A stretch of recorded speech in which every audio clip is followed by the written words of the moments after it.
ભાઈ મહેસાણાના વિજાપુરના ભાવસોર ગામમાં અમારું 8 દિવસની મહેનત બાદ ઘર બનીને તૈયાર છે. હંસાબેન જે છેલ્લા 12 વર્ષથી પેરાલાઇઝ હતા અને આ ઘર બનીને તૈયાર છે. આ જો તમે પહેલા તમને ખબર છે કે એમના ઘરની હાલત કેવી હતી, કેટલા દુઃખી હતા, અને આજે અમે દિવસ રાત મહેનત કરીને આજે એમનું ઘર બનીને તૈયાર છે. આ માજી છે જે છેલ્લા 12 વર્ષથી પેરાલાઇઝ છે, ચાલી નથી શકતા, અને એમનો 18 વર્ષનો આ દીકરો છે જે 9,000 રૂપિયામાં નોકરી કરે છે મહેસાણામાં.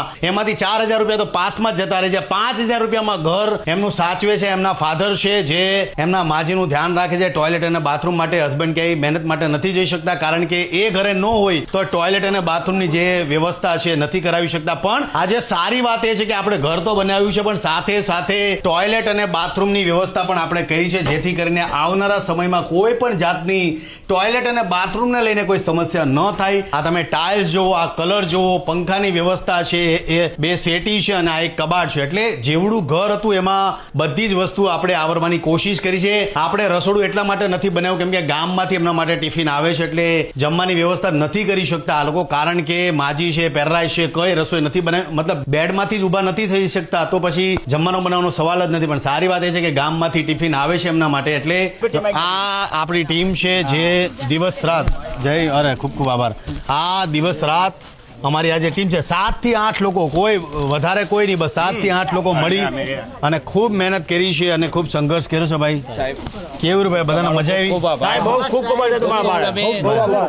માજી પાછા રોવા મળ્યા. ઘર બની ગયું, ખુશ છો? મજા ને? હેપી?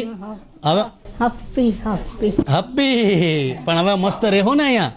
હવે શાંતિથી રહેજો અહીંયા, ચિંતા જરાય કરતા નહીં, બરાબર? જો બીજી સારી વાત એ છે કે આ ગામની અંદર ટિફિનની વ્યવસ્થા કરે છે અને જમણવાનું ને બધું મસ્ત કરે છે. ગામમાં ઘણા લોકોને ટિફિન પહોંચાડે છે અને આ પરિવારને પણ ટિફિન પહોંચાડે છે. એટલે બસ જો આવું સારું કામ થવું જરૂરી છે જીવનની અંદર. હું જે પણ યુટ્યુબમાં કમાવું છું કે પછી મારી ઇવેન્ટ્સો હોય છે એમાંથી જે કમાવું છું એ આ જે ઘરનો તમામ ખર્ચો છે મેં આપ્યો છે. અને બસ આવી રીતના સારું કામ કરતા રહો. મસ્ત અમારું બ્રાન્ડ છે ખજૂરભાઈ શુદ્ધ સિંગ તેલ, અમારા ખજૂરભાઈ મસાલા. લેતા રહેજો, પ્રેમ આપતા રહેજો. તમે જેટલું લેશો અમારી પ્રોડક્ટ એટલા અમે લોકોના સારા કામ કરતા રહીશું. જય માતાજી, જય શ્રી કૃષ્ણભાઈ.